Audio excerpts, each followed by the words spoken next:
Jangan berusaha agar segalanya terjadi seperti yang engkau inginkan, namun inginkanlah agar segalanya terjadi seperti yang seharusnya terjadi.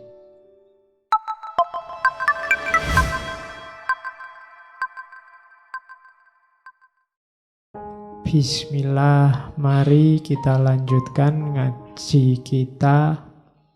Ini yang teori lain dari stoicisme, namanya teori apate. Apate itu nanti jadi akar kata, kalau bahasa Indonesia namanya apatis.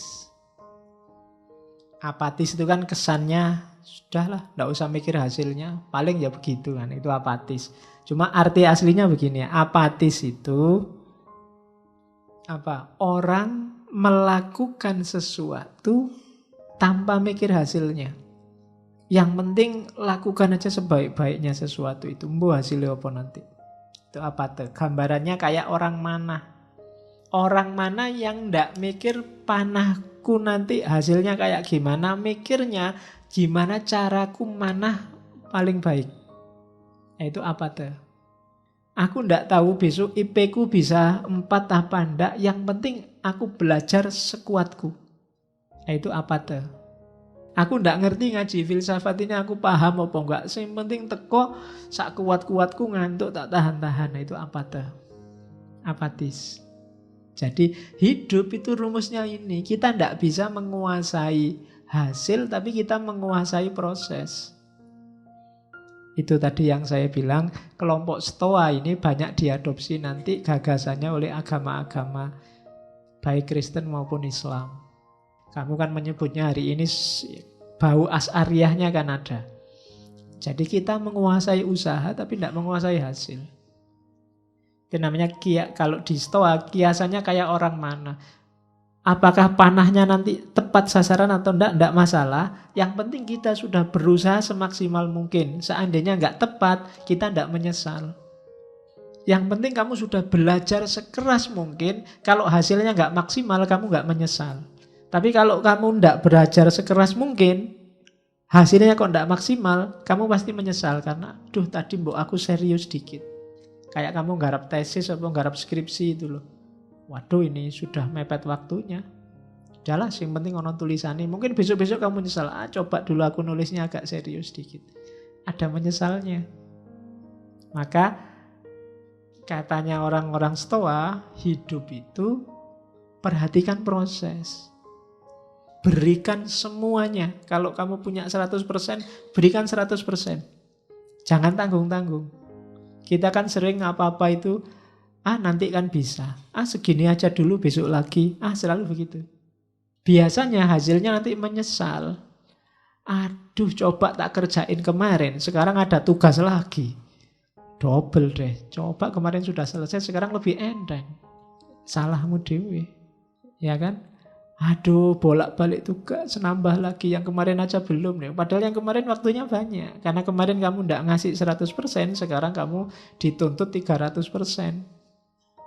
Hasilnya menyesal, maka kiasannya kayak mana. Tidak usah peduli hasilnya nanti kayak apa. Yang penting sudah memberikan semuanya. Kalau hasilnya belum maksimal, ya sudah itu jalannya mungkin. Takdirnya mungkin.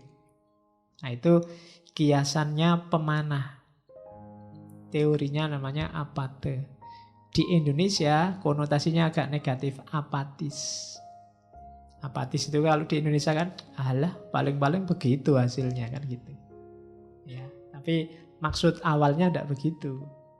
Maksud awalnya itu lakukanlah sesuatu yang tadi berada dalam jangkauanmu, dalam kontrolmu semaksimal mungkin. Hasilnya apa?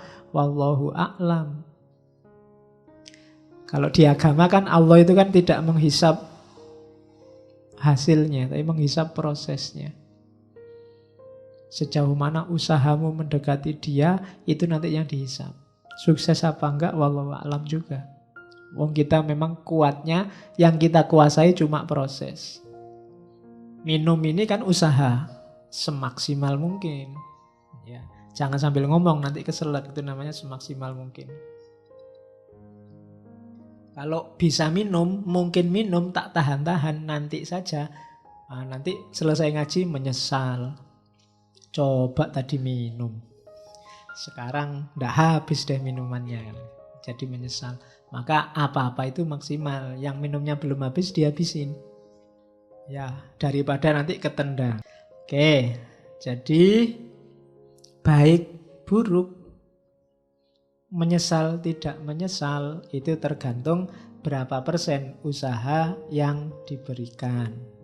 Terus ini teori yang lain, kelanjutannya. We are actors playing roles we do not choose. And our duty is to play them as best we can, knowing that our fate is part of which larger order. Jadi kita ini pakai lagunya Ahmad Albar ya. Dunia ini panggung sandiwara. Sutradaranya bukan kita. Kita ini hanya aktor yang dikasih peran tertentu yang kita ndak milih. Kamu kan ndak milih tiba-tiba sekarang jadi mahasiswa. Tiba-tiba jadi santri ngaji, filsafat. Tiba-tiba ini kan kayak rule-rule, peran-peran yang diberikan oleh Tuhan pada kita. Kita ndak pernah milih. Maka tugas kita bukan bantah sutradara. Kalau sudah di casting jadi antagonis, ya antagonis saja.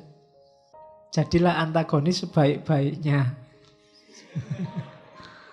Ya, lo itu maunya begitu memang ya.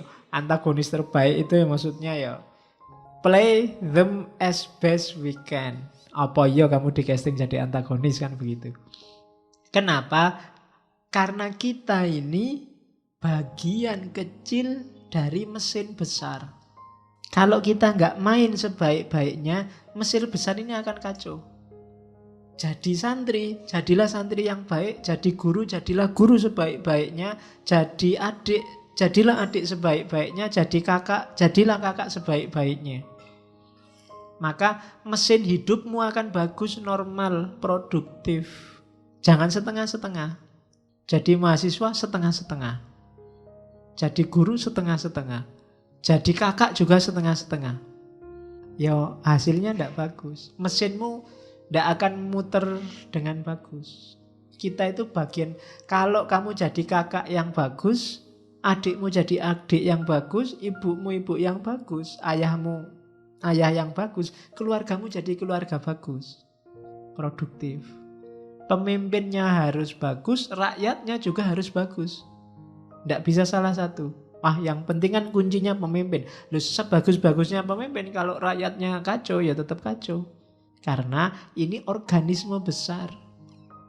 Bahkan organisme besar ini tidak sekedar keluarga, tidak sekedar negara, tapi alam semesta.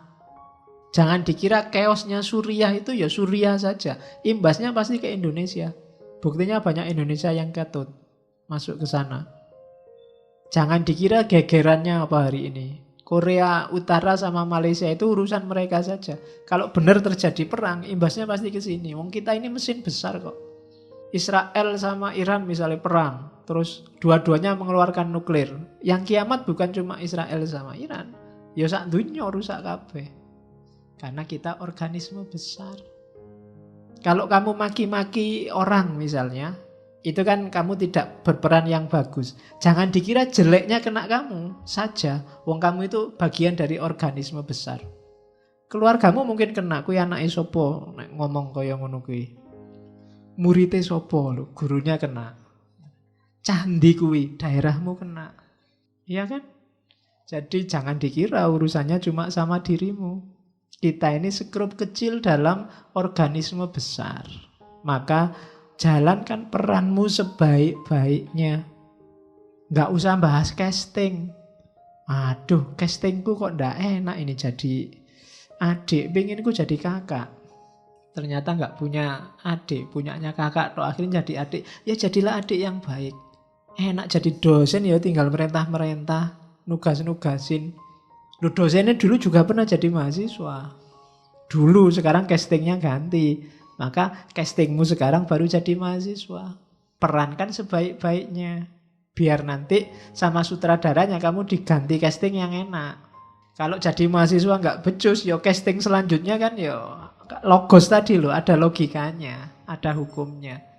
Jadi We are actors playing roles we do not choose, and our duty is to play them as best we can, knowing that our fate is part of much larger order. Jadi kita ini skrup kecil dalam mesin besar. Mesin besar itu murnya satu copot aja ya sudah wassalam. Semuanya ikut kacau. Terus, oke, ini rumus terakhirnya, realistis. Realistis itu apa? Do not seek to have everything that happens as you wish, but wish for everything to happen as it actually does happen. Jangan berusaha agar segalanya terjadi seperti yang engkau inginkan, namun inginkanlah agar segalanya terjadi seperti yang seharusnya terjadi. Jadi inginkan yang seharusnya, bukan inginkan sesuai keinginanmu. Bukan mengusahakan sesuai keinginanmu. Jadi saya pinginnya sih nggak belajar Pak, tapi nilaiku bagus. Nah itu karepmu lah ngono kuwi. Gitu loh. Sunnatullahnya kalau pingin nilai bagus, belajar. Jadi berusahalah agar yang kamu inginkan itu yang seharusnya terjadi, hidupmu lebih damai. Hidupmu akan tenang. Kalau yang kamu inginkan jadi basisnya bukan keinginanmu tapi realitasnya, itulah yang namanya realistis. Ya saya realistis saja Pak. Kalau jadi milioner mungkin tidak bisa. Jutawan mungkin bisa lah kalau besok kira-kira kerjaan saya ini, itu namanya realistis. Yang kamu hitung bukan keinginanmu. Kalau manut keinginanmu sih pengenmu jadi orang paling kaya se-Indonesia, tapi ya orang mungkin. Nah, itu namanya melihat fakta berdasarkan realitas, bukan berdasarkan keinginanmu. Itu namanya realistis. Kuncinya hidup tenang itu hidup yang realistis. Pak kalau wajah saya kayak gini ya asal punya pasangan aja alhamdulillah. Itu lebih nyaman daripada saya Pak kulitnya putih, rambutnya panjang. Ya wis. Susah nyarinya. Ada kuda putih. Kulitnya putih, rambutnya panjang. Oke, jadi hiduplah realistis saja. Sesuai standarmu, ya kamu yang bisa ngitung. Kayak tadi loh, yang dalam kontrolmu. Di luar itu jangan. Terus filsafat politik. Ya, ini hubungannya sama tadi. Kita bagian kecil dari mesin besar. Maka dalam hidup bersama kuncinya harmoni. Harmoni itu terjadi ketika kita tidak ngitung keinginan kita, tapi yang kita hitung kepentingan bersama biar mesin besar ini jalannya bagus. Kehidupan bersama kita jalannya bagus. Manusia pertama-tama bukan individu tapi kawanan. Kawanan bahasa Indonesia ya, bukan bahasa Jawa. Ya bahasa Jawa kawanan itu jenenge. Jadi kawanan itu kita ini pertama-tama makhluk sosial. Kita tidak mungkin dan tidak bisa hidup sendirian. Maka pentingkan dulu kehidupan bersama. Itu pertama, politiknya Stoa. Politiknya Stoa yang kedua, asumsinya adalah hidup ini, tak baca aja ya. Karena semua manusia itu levelnya sama, harusnya kita ini kan manusia yang sama seluruh dunia. Harusnya ada aturan bersama yang mengikat kita. Hari ini sudah terwujudkan antara lain lewat model-model PBB, model-model deklarasi HAM. Itu dulu yang mencita-citakan awal orang-orang seperti kaum Stoa ini. Jadi jangan terlalu banyak aturan yang beda-beda. Wong kita ini manusia hidup di dunia yang sama. Bikinlah aturan yang berlaku untuk semua orang. Begitu aturan itu beda-beda, lahirnya pasti nanti diskriminasi. Nyari aturan seminim mungkin atas dasar kemanusiaan umum. Jadi bikin semacam unified human society. Oke. Terus Ada juga sebenarnya orang Stoa yang tidak suka politik. Karena zaman itu politiknya agak trik. Politiknya agak rusak. Jadi mereka anti hukum bikinan manusia. Yang mereka percaya hukum alam. Bukan hukum Tuhan loh ya. Hukum alam. Alam ini ada hukumnya, yaitu yang kita pedomani. Ya hukum alam kayak tadi, logosnya Tuhan tadi loh. Yang males, ya nanti tidak sukses. Yang rajinlah yang sukses. Yang tekun, nanti sukses. Ini hukum-hukum alam. Yang kita pedomani ini, bukan hukum bikinan. Kalau hukum bikinan, sifatnya parsial dan temporal. Jadi itu filsafat politiknya Stoa. Jadi pertama-tama sadari kita hidup di alam semesta ini semacam organisme. Organisme itu kayak tubuhmu itu loh, organisme. Kalau matanya sakit, semua tubuh ikut merasakan sakit, itu organisme. Kayak mesin, kayak laptop ini. Yang error keyboardnya, semua fungsi yang lain nggak ada artinya. Yang error VGA-nya, ya semua fungsi yang lain juga tidak ada artinya. Yang error layarnya saja sebenarnya, tapi ya semua fungsi yang lain nggak ada gunanya. Itu namanya organisme. Kita hidup bermasyarakat juga begitu. Jangan dikira kalau Pak itu kan minoritas. Kita bikin sengsara juga nggak masalah. Enggak, dia bagian kecil dari organisme besar di mana kita hidup di situ. Kalau yang satu kacau, mesti kita juga akan ikut kacau. Jadi tidak harus karena minoritas, tidak penting itu Pak, enggak. Setiap komponen dia ada perannya. Maka kehidupan sosial juga harus begini.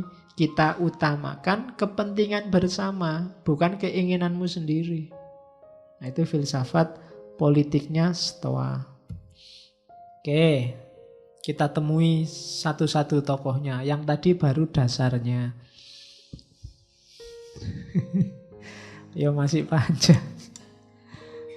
Ya masih panjang. Malam ini tuh saya cuma baru ngomong etika. Logikanya belum. Fisikanya juga belum. Entah kapan nanti ya. Jadi kalau ada yang tanya, kapan Pak habisnya materi ngaji filsafat? Saya juga tidak tahu kapan.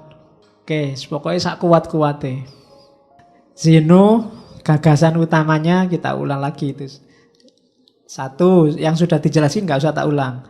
Alam ini tertib, ya ada sunatullah. Yang kedua, kalau ada kekacauan, ini yang belum dijelaskan tadi. Kalau ada kejahatan, itu sebenarnya dalam rangka kebaikan yang lebih sempurna. Ada gempa, ada badai, itu pasti ada penyesuaian-penyesuaian yang nanti lebih baik dari sebelumnya. Karena logosnya Tuhan sedang jalan. Adanya korupsi, adanya kerusuhan, adanya itu biasanya nanti melahirkan dampak kebaikan-kebaikan yang lebih sempurna. Kalau nggak ada yang korupsi, mungkin nggak ada KPK. Kalau nggak ada KPK, nanti nggak ada ini, nggak ada itu. Terus ada kebaikan-kebaikan yang lebih sempurna. Itu katanya Zeno. Ada penyakit baru, ilmu pengetahuan juga tambah tentang penyakit baru. Ada proyek baru, dokter juga seneng, ya kan? Kemudian ahli kesehatan seneng, pemerintah juga seneng. Ada lahan nih, bisa jadi proyek menteri kesehatan nih, bisa ada kebaikan-kebaikan baru. Orang kenal penyakit AIDS, dulu bingung apa penyakit AIDS ini. Sekarang ketemu lagi penelitian-penelitian baru, ilmu baru, wawasan baru. Semakin sempurna hidup kita, semakin baik.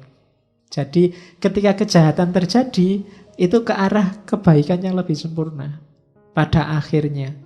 Ya meskipun jangan Pak saya mau jahat aja Pak biar lebih bagus lagi, enggak.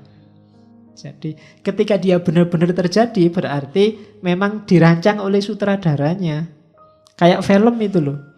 Kan enggak mungkin film dari awal sampai akhir enggak ada masalah. Bangun pagi tidur lihat TV, bangun lagi tidur. Enggak ada yang lebih baik. Tapi kalau ada konflik-konflik, ada kasus-kasus, orang akan semakin baik, semakin baik. Kayak kamu kan sering mengalami kasus, tapi begitu kamu ngalami, besoknya kamu semakin berkualitas hidupmu. Semakin baik, semakin baik.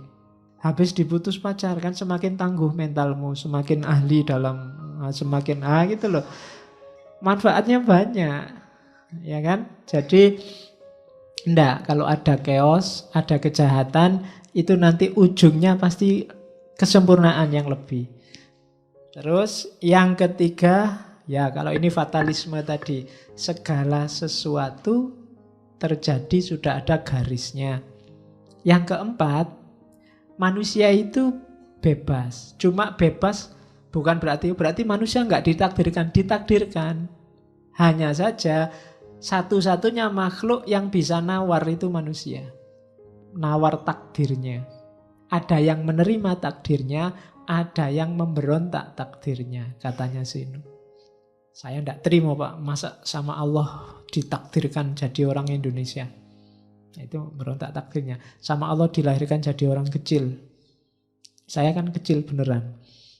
Nah, dua, memberontak sama menerima. Tidak masalah. Memberontak pun nanti kan tinggal dilihat setelah memberontak ngapain. Tidak mesti jelek. Terus seseorang dapat mencapai kebahagiaan dengan menerima bahwa apapun yang terjadi ya, bukan yang belum terjadi, adalah yang terbaik. Karena kalau yang belum terjadi kamu sebut yang terbaik, nanti kamu nggak ngapa-ngapain. Tapi yang sudah terjadi, pasti yang terbaik. Kenapa yang terbaik? Ya sudah terjadi, nggak bisa diulang.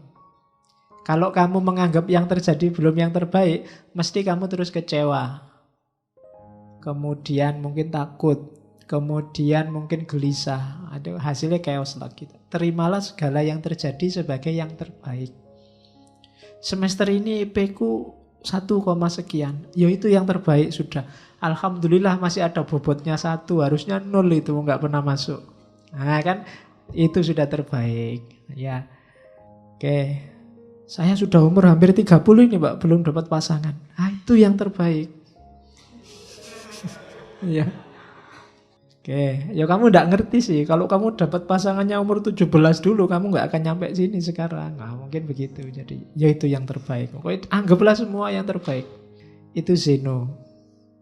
Terus ada lagi itu tadi Seneca. Ya, saya nggak sempat nulis ya oret-oretan. Kalau di kampus saya biasanya neng papan oret-oretan. Langsung dari bukunya. Oke. Ada beberapa konsep dari Seneca. Yang pertama, it is not that life is too short, it's that we waste it. Bukan hidup kita yang terlalu pendek, tapi kita aja yang menyia-nyiakan waktu. Nah, itu kritiknya Seneca. Kamu kan sering sambat gara-gara waktu. Waktunya tidak cukup Pak, saya sibuk sekali Pak. Ini, enggak, bukan waktunya yang pendek, tapi kamu aja yang menggunakan waktunya nggak terlalu bagus. Waktu jangan dijadikan alasan. Itu potongan-potongan dari gagasannya Seneca. Terus, life is long enough for the very greatest of things. Waktumu itu pasti cukup untuk melakukan hal-hal luar biasa. Hal-hal paling luar biasa. Jangan khawatir. Jangan merasa bahwa ya belum waktunya Pak, saya masih muda. Enggak. Allah sudah menyediakan fasilitas ruang dan waktu yang cukup untuk kamu bisa melakukan hal luar biasa dalam hidupmu. Kecuali kamunya sendiri nggak mau berusaha. Pingin apa aja ada, kalau kamu mau. Coba kamu tanya, what do we pay for what we crave? Apa sih yang sudah kita korbankan, apa yang sudah kita bayarkan atas apa yang kita inginkan? Masalahnya kamu males, kamu pelit, kehilangan tenaga aja nggak mau. Kehilangan ketenangan sebentar untuk hasil yang lebih besar aja nggak mau. Mana bisa kamu melakukan greatest thing, hal yang luar biasa. Itu Seneca. Jadi nggak usah melihat Pak, saya kan masih muda Pak. Oh saya kan masih semester 1 Pak, kakak kelas aja masih kelentang-kelentung gitu. Nggak. Waktumu cukup, ruangmu cukup, modalmu cukup. Tinggal kamu mau apa enggak, mau berkorban apa enggak. Untuk melakukan hal luar biasa. Tidak ada yang tidak mungkin, itu katanya Seneca. Oke, katanya Seneca lagi, no one find out what he can do except by trying. Orang tidak akan mendapatkan hasil dari apa yang dilakukannya kecuali berusaha. Kalau nggak ada usaha ya nggak akan ada hasil, nggak akan lahir hal yang luar biasa. Dan untuk usaha harus ada prepare and practice. Siapkan diri dan latihan. Praktekkan. Menyiapkan diri itu, cari ilmunya, belajar tekniknya, susun rancangannya, terus praktekkan. Prepare and practice. Terus keep your goal, itu yang ada gambarnya itu, in view. Konsisten dengan targetmu. Syukur-syukur nanti kamu tulis di kamarmu, semester ini targetnya apa, atau minggu ini targetnya apa, dan fokus ke situ. Yang lain cemilan, makanan utamanya itu.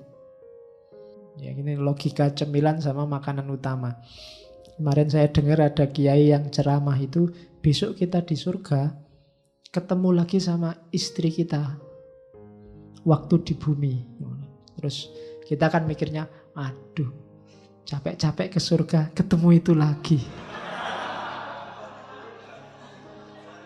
Iya, padahal di sini sudah ngempet, nggak mau macam-macam, ketemu itu lagi. Tenang aja katanya kiainya. Istri kita di surga itu makanan utama. Nah, nanti ada bidadari-bidadarinya, nah itu cemilannya. Ya. Jadi makanya nanti yang di dunia belum punya istri, di akhirat sakit perut karena makan cemilan terus. Loh kan enggak ada makanan utamanya. Oke, terus ke sini. Jadi tetapkan targetmu, ukur kekuatanmu, dengan rumusnya Seneca untuk jadi orang sukses. Joy and consistency, nikmati prosesnya. Jangan merasa sengsara kalau mengorbankan sesuatu. Jangan merasa berat kalau capek. Jangan merasa, nikmati aja prosesnya, menyenangkan kok. Oke. Itu yang selanjutnya. Consider life as a whole. Kayak tadi, hidup ini kita mesin besar. Outer service itu melahirkan inner growth. Kita memperhatikan yang lain, melayani orang lain dalam rangka mesinnya ini biar bagus. Akhirnya apa? Diri kita juga berkembang. Jangan dikira kayak tadi mengorbankan untuk orang lain terus kitanya sendiri terbengkalai, enggak. Kalau kamu memperhatikan yang lain, justru dirimu yang berkembang. Misalnya saya ngaji. Ini kan memperhatikan kalian. Harus siap-siap baca-baca, bikin-bikin PowerPoint. Tapi jangan dikira kalian yang untung besar. Saya yang untung besar. Aku dapat banyak. Paling kamu ngertinya dikit-dikit. Yang ngerti banyak aku.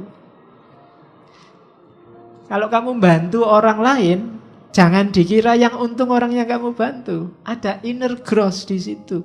Ada yang tumbuh dalam dirimu, yang bermanfaat dan penting. Jadi ini sifatnya circle, muter. Outer service itu punya korelasi dengan inner growth. Melayani keluar itu punya korelasi dengan pertumbuhan di dalam. Semakin kamu mengabdikan hidupmu untuk yang lain, semakin dirimu berkembang. Maka joy and consistency, nikmati terus. Oke. Sama kayak itu lingkaran kedua, learn itu sekaligus teach, teach sekaligus learn. Orang yang ngajar itu sekaligus belajar, orang yang belajar itu hakikatnya dia sekaligus mengajar. Siapa yang diajari? Dirinya sendiri. Kalau kamu belajar itu kan kayak orang ngajar.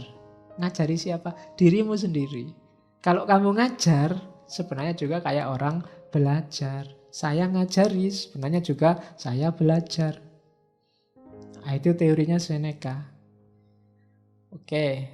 Dan kalau ingin lebih sempurna, associate with those who make you better. Jangan ragu-ragu untuk kerjasama, asosiasi, nyari kolega yang bisa membuatmu lebih baik. Itu Seneca. Terus ada lagi Epictetus. Epictetus itu dia yang bilang bahwa filsafat itu harus benar dan praktis. Jangan cuma benar saja. Benar saja lahirnya perpustakaan dan buku. Tapi harus praktis, biar bisa jalan dalam kehidupan kita sehari-hari. Kemudian dalam hidup kita harus fokus pada what is in your power.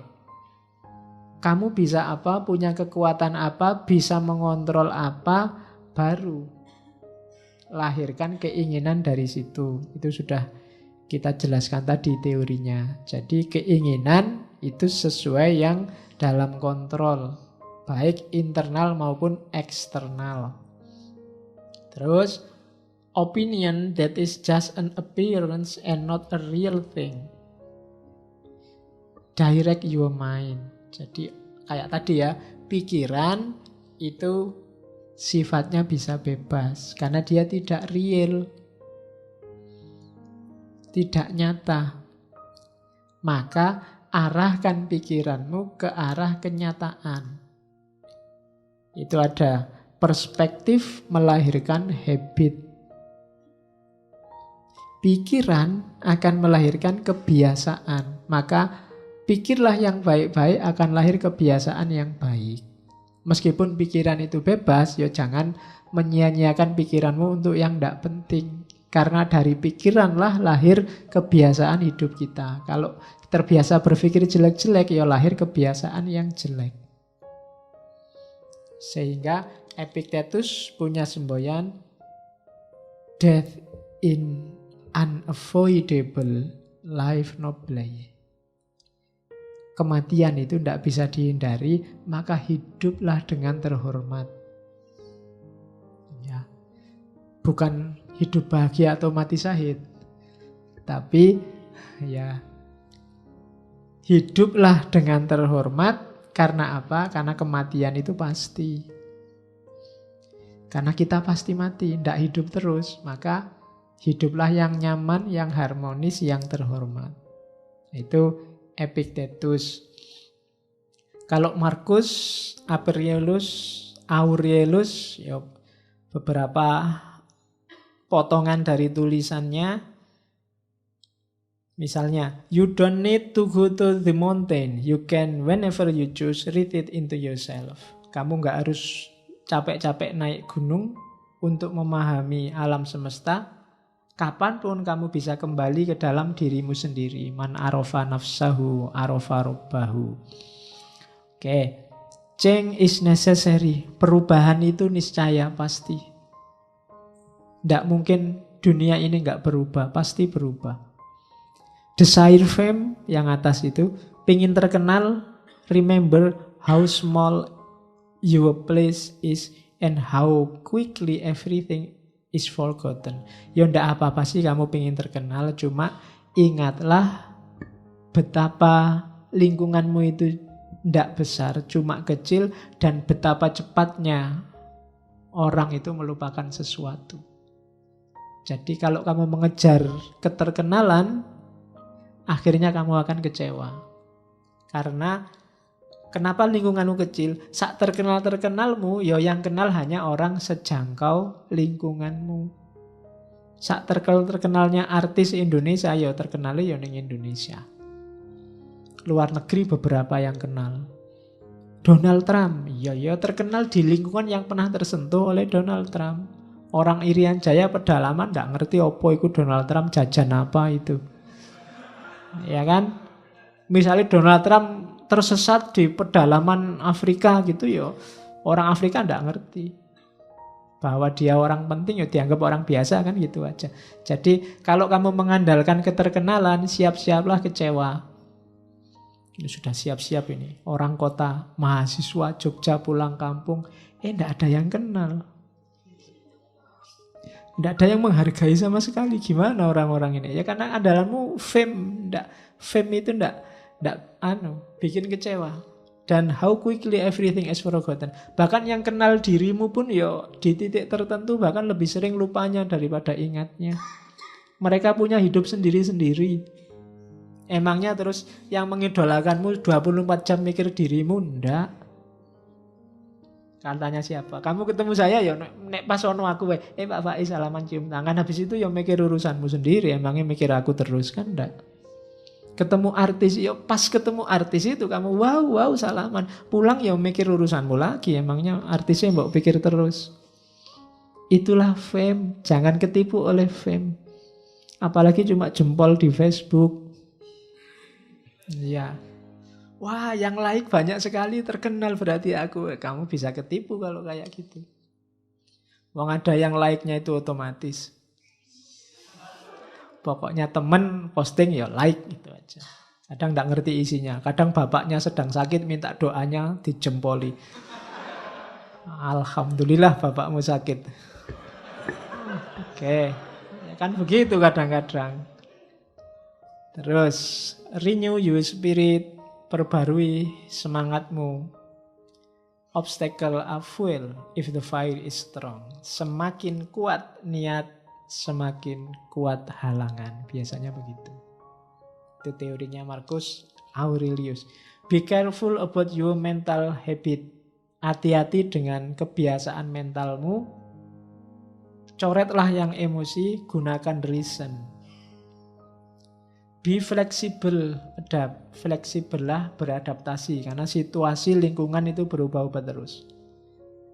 Role models, what would they think and do? Boleh kamu nyari role model. Kalau ada orang yang bijaksana. Kira-kira kalau kamu mengidolakan Nabi Muhammad, boleh.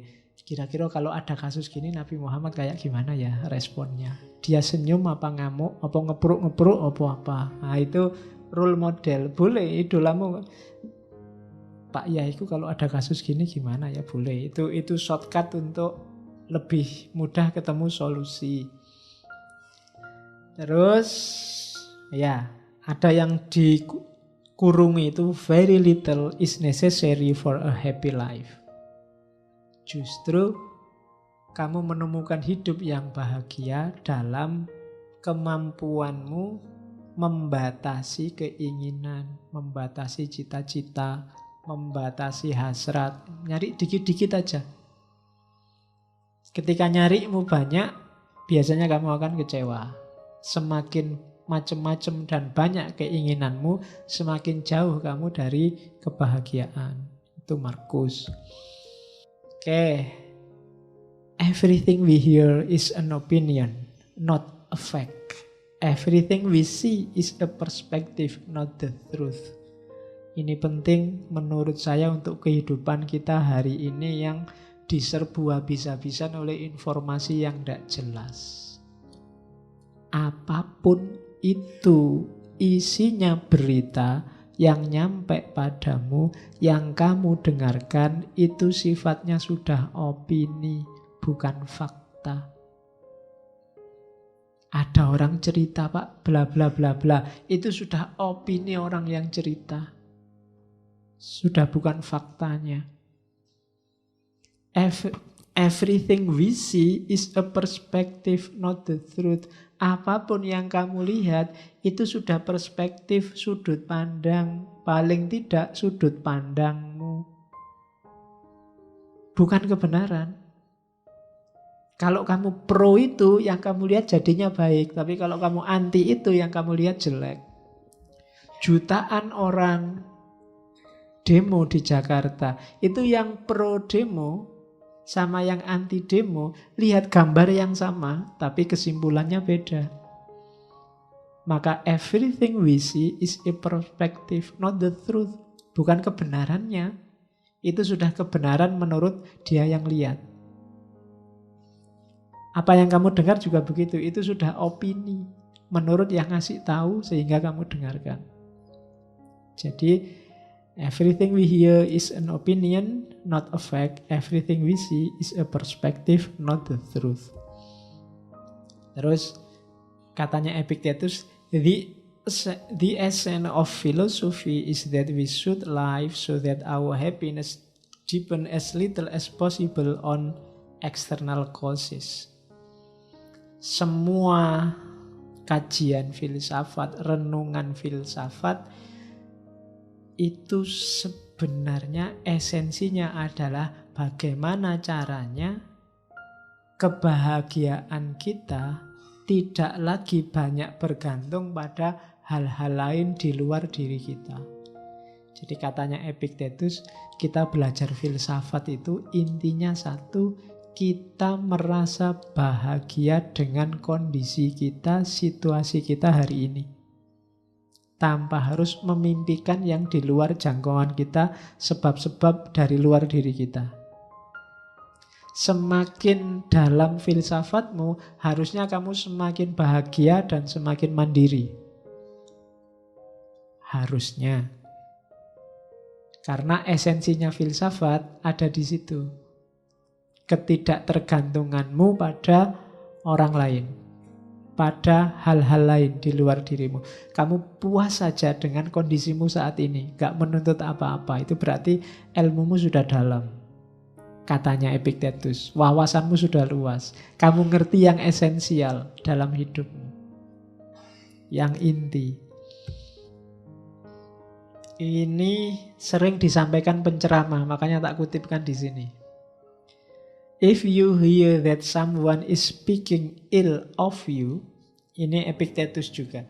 Instead of trying to defend yourself, you should say, he obviously does not know me very well, since there are so many other faults he could have mentioned. Kalau kamu dengar orang ngomong jelek tentang dirimu, daripada kamu mati-matian membela diri, harusnya kamu berkata, sebenarnya dia tidak mengenalku dengan baik, karena ada banyak hal lain yang keliru, yang jelek, yang bisa dia sebutkan. Ning daerah ngerti. Ya setiap orang kan menyembunyikan kejelekannya sendiri-sendiri. Yang diketahui orang kan cuma sedikit. Ngaku atau kamu ndak ngaku. Kalau ada orang ngomong jelek, nggak usah kamu mati-matian bela. Dia ndak ngerti aku. Kenapa nggak ngerti kamu? Karena kejelekanku yang lain banyak. Dia ngertinya cuma itu aja. Jadi kalau ada orang ngomong jelek, kamu nggak harus tersinggung. Wah, kasihan dia. Kenapa? Dia nggak ngerti aku ngomongnya begitu. Lah terus kamu gimana? Aku jauh lebih banyak jeleknya daripada itu. Nah, kalau gitu kan nggak jadi tawuran. Kamu nggak harus terus tak balas, kamu jeleknya apa kok ngomong aku jelek, kan biasanya begitu.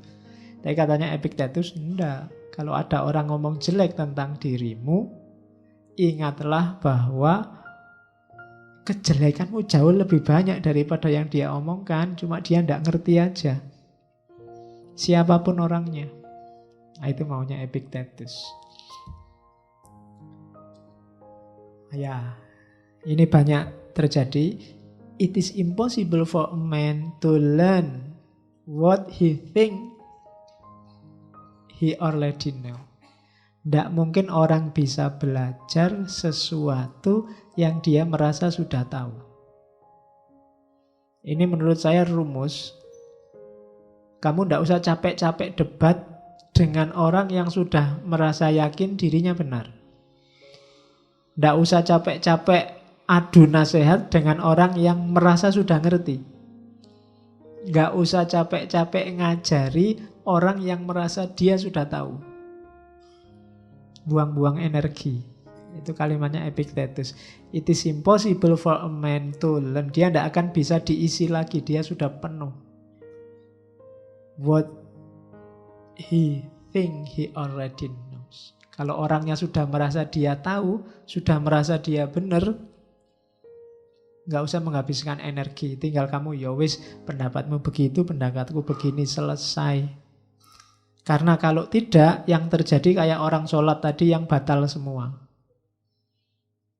Sana mencaci, sini mencaci. Kalau dia sudah, kecuali dia minta petunjuk. Loh, menurutku yang benar ini. Kalau menurutmu gimana? Jangan-jangan aku yang salah. Kalau ada pendirian gitu baru kamu boleh diskusi. Tapi kalau di awal sudah, loh, yang benar itu ini, kamu yang salah. Ya wis. Oh, dia sudah merasa benar, sudah merasa tahu kok. Daripada energimu habis, biarin aja lah. Karena dia sudah nggak bisa diisi lagi. Itu ke orang lain. Dirimu sendiri juga begitu. Kalau kamu juga merasa dirimu benar, merasa dirimu sudah tahu, alamat nggak bisa diisi lagi. Kamu sudah penuh. Siapapun ngajari, nggak akan bisa masuk. Maka biar tidak impossible, biar kamu bisa berkembang terus, bukalah pintumu. Pertanyakan apakah yang kamu yakini itu memang yang benar. Jangan-jangan orang lain punya informasi baru, punya data baru yang lebih benar.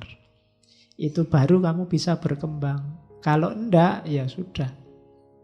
Hanya semacam itu nanti hasilnya sama-sama keras.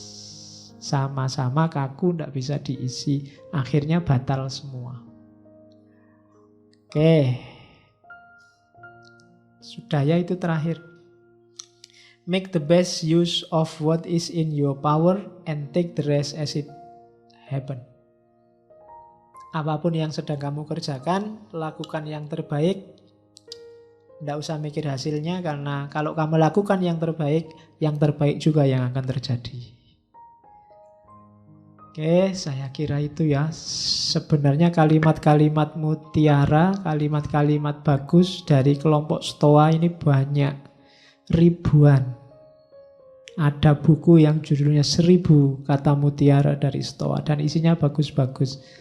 Makanya kemarin tadi saya bilang bahwa Zeno Stoa bukan Islam tapi sangat Islami. Termasuk beberapa prinsip nanti yang dipakai oleh etika hari ini, seperti jangan sakiti orang lain kalau kamu tidak ingin disakiti, dan seterusnya.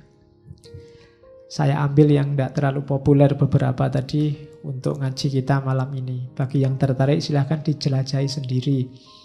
Dan harap diingat, malam ini saya baru ngomong tentang etikanya. Yang terkenal dari Stoa itu logika, etika, dan nanti ada sedikit fisika, metafisika. Cuma kapan-kapan kita ketemu lagi sama beliau-beliau al-mukarrom kaum Stoa. Ya. Oke, saya kira itu. Insya Allah ketemu lagi minggu depan. Kurang lebihnya mohon maaf. Wallahul muwafiq, wallahu a'lam bissawab. Wassalamualaikum warahmatullahi wabarakatuh.